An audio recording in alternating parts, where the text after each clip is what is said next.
I was hired last December, actually to fulfill a different role, still within the same team, working for the same boss that I report to today. My role initially was as a business analyst, working within sort of project delivery, looking at requirements for products, tools, and products that we may want to either offer or that we wanted to build in-house, and documenting those requirements, analyzing those requirements. But I quickly transitioned to a business development role because the whole team was being built out. And I think it's because I have a sort of a generalist background. And what I mean by that is that over the sort of the last, I guess, 15 years, I've actually done a number of different roles. So what that allowed me to do within business services was to actually pick up different types of task and activity. And our initial focus was on actually building out our operating model for talking to enterprises and the outside world. And because that's where the focus was, that's why I transitioned to that role, because that's essentially what was needed. But the sort of the generalist aspect of my skill set, I guess, comes from having worked for, having got about 20 years experience in the financial sector, primarily within investment banking. As a business analyst, that's where I sort of developed that skill set there. My sort of last major role within that environment was working for Credit Suisse, where I was part of a specialist sort of team, and we sort of built out the sort of analyst competency framework and mentored people. And then I worked in the credit team and oversaw some of the day-to-day functioning of that team. And this was actually the IT team which supported the guys on the CDO desk. So I don't know if you remember the subprime mortgage crisis in 2008. Well, most of the investment banks had some exposure to the subprime mortgages, and Credit Suisse was no different. And we worked with some of the major trading desks who were essentially managing the bank's risk in that area. So that was a very interesting place to be at the time, because there was actually talk about the edge of a cliff coming, and everybody knew, but nobody knew when it was actually going to happen. But by the time it actually happened, I'd left. I hadn't intended to leave, but it turned out to be the last time there, because I went on maternity leave and I never came back. So after that, I was determined to keep myself current, keep my skills current, keep myself sharp, focused, keep my skills honed in some way. So I took what I'd learned at that time, and I focused on actually building my own investment portfolio. I have a SIP, which in the UK is a self-invest portfolio. So I focused on developing that. And through doing that, I learned some new skills around financial analysis, which I then shared with other people who were interested in understanding how I'd grown my own portfolio. And that became a service offering, which I developed, took on a few clients, ended up getting more into sort of the shorter term trading side in order to bolster some of the long-term positions that I had. And again, learn some of the skills in order to be effective in this area around risk management. Ended up mentoring some other traders who I'd come in contact with, who'd asked me initially to work with them to provide financial analysis reporting, daily reports, for example, with sort of financial markets outlooks. I ended up mentoring a head trader for a fund that I ended up actually joining, and we started off setting up our own fund.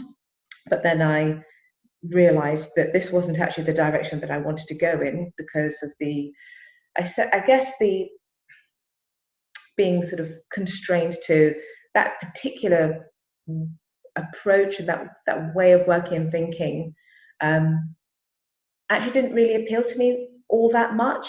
I realized that I wanted to get back into the technology side that I was being sort of increasingly drawn away from. Great to have those skills, great to have that exposure, but I missed working with technology. So I ended up going off on my own, essentially, and setting up my own sort of concern, developing products and services. Prior to that, I'd taken an interest in cryptocurrency, and this is where my entry into the world of blockchain came, but like many, through the cryptocurrency element, because of course, having spent some time developing my portfolio, I'd been asked to write a report for a client about cryptocurrency and whether they thought that that was a solid investment. So I had to learn about it from that point of view. I started trading it in very small amounts, very small lots, learning about the general, I guess, nature of that particular beast. And boy, was it a beast! Obviously, some of those price moves, as you can imagine, were phenomenal. I don't think anything like that has ever been witnessed in any other kind of asset class. If you were to look across the whole landscape. So having spent some time looking at the cryptocurrency side of things, I felt that if I could marry that exposure with what I was learning about blockchain with the ideas that I wanted to develop of my own, because I saw that the use cases for blockchain technology lay far beyond just short-term risk taking. The thing is that those who have a very long-term view of the markets, who've been around for decades, look at short-term risk-taking actually as a little bit of a drain on markets. It takes liquidity rather than adding liquidity. Economies can't thrive on short-term risk-taking. People who are in and out of trades, and who only really care about what's happening in the next 5 minutes, 5 days, 5 months, whatever. The economy is actually built on people who build and produce products, tools, services that actually boost the ecosystem. And I was drawn to actually working more in that sort of arena. So I was still helping people. There were people who were interested in cryptocurrency and interested in blockchain, but I felt that actually if I could help them to understand the blockchain element with cryptocurrency as a single specific use case, obviously the economics of the Bitcoin technology is beautifully harmonized with the computer science and the security techniques which are applied. And I realized that that was actually a better way to position that when talking to people who are interested in the technology and cryptocurrency. So I worked with people who wanted to understand more about the white paper, didn't understand the white paper, didn't understand the revolutionary sort of, I guess, elements, what this allows us to do today. I was on my own journey as well, so I shared whatever I learned. And as part of my own personal exploration, I started to sort of flesh out some ideas for the sorts of products and services that I felt would be really useful. So there were social media, there were ideas around property and tokenization of property way back sort of before the current sort of discussions around tokenization, which of course is a good thing that these conversations are happening now, because I think that the way in which the understanding of how tokenization works within a compliant framework shows a marked improvement on how we were thinking about tokenization in the early days. That working hand in hand with regulators and making sure that compliance was at the heart of the of the technology, I think, is exactly the way to go. So I had quite a few sort of product and service offerings which I developed, and I worked on gaining funding from those from a number of sort of government bodies who were interested in looking at what startups were doing in the UK and interested in funding those. So I submitted proposals, got some really excellent feedback, and was actually building up my, I guess, the profile, building up the business. It was hard going. It was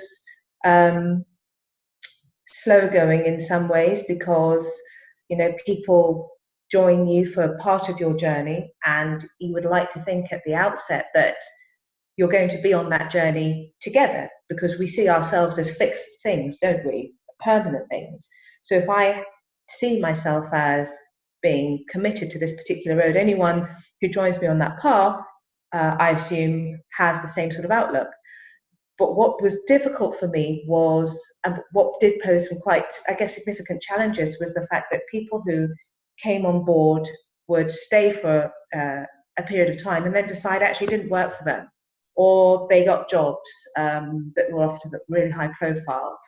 So I did actually end up connecting with somebody who was going to be a joint founder with me, but then we had some fundamental differences of, I guess, our vision in terms of what we felt that the focus should be. Looking back, I can see where they were coming from. I think that some of my focus was a little bit too diffuse. That's the thing. I think the sort of the discipline that you have to have as an entrepreneur is to understand, of all the things that you could do and should do with your product or products, number one, should you have multiple products? I was actually trying to develop multiple ones at once. And this is where, I guess, the difference in opinion really kind of ended up with me working alone again towards the end of that particular relationship, because we couldn't agree on which product to work on, where the focus should be. My feeling is that we should develop all of them and then see which one hit. But, you know, my sort of co-founder was concerned that it was like throwing dry spaghetti at a wall.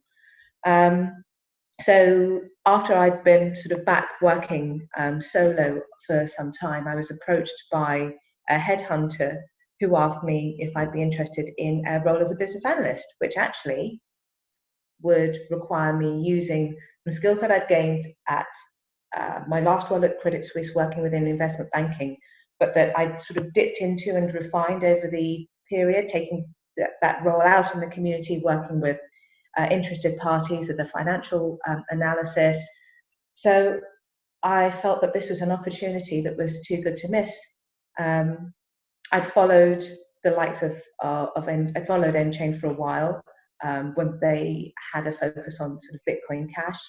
Very interested in that. That was a sort of a significant focus for me in terms of where the sort of the path of development of the cryptocurrency could be, and which one potentially had the ability to rise above them all. I thought that Bitcoin Cash really had some seriously positive elements, but I wasn't sure. I remained Bitcoin agnostic throughout. Bitcoin blockchain agnostic throughout, because I didn't really feel that there was a clarity over which one could serve the market the best. But then when Bitcoin SV rose from its realignment of its priorities internally with Bitcoin Cash, I knew that this is really where the focus should be. I knew that of all of the various offerings, that Bitcoin SV had the most to offer the market, that they got it. And then obviously with Craig as Satoshi, it felt like coming back to the origin story, and me coming back to my origin story, coming into nChain as a business analyst. All of these synchronicities on a macro level and a micro level felt like a gift. So I took the opportunity with both hands, and here I am today. the journey of yours going through the multiple disciplines. Yes.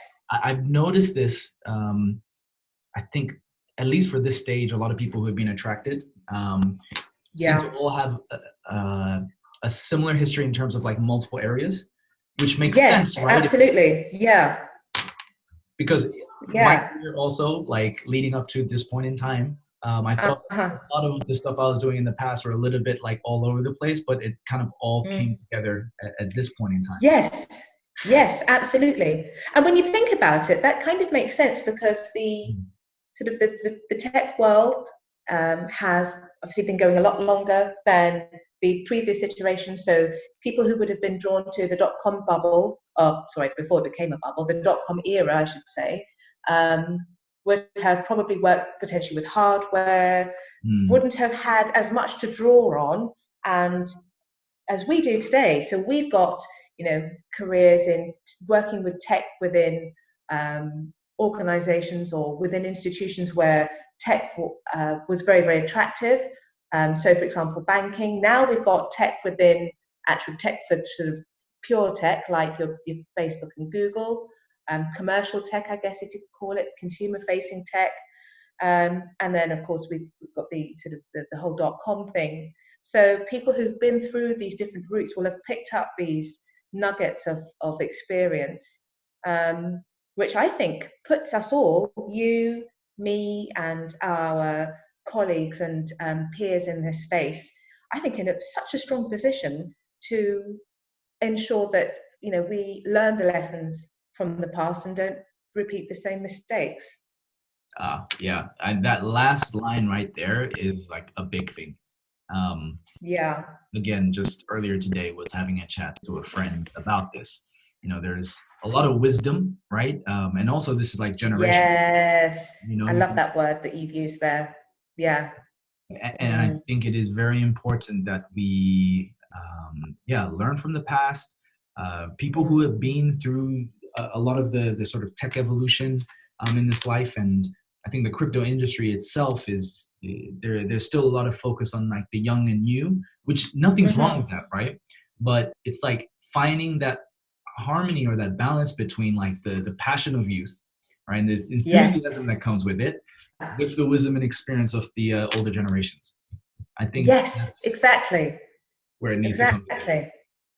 100%, and I think it is, because there are people who are still as passionate about technology and the good that it can do for humanity, but who aren't in their 20s anymore because they've worked through, they've got that, they've been on that path for all this time, but who are probably in my generation. I'm 46, and I feel just as engaged, and I don't see myself, in fact, the whole age thing, interestingly, when you look across, say, the floor at nChain, you've got people who are in their early 20s who graduated with their sort of multifaceted PhDs from top class universities, combined with people who've been out in the field for, decades, like myself and my colleagues in the business team.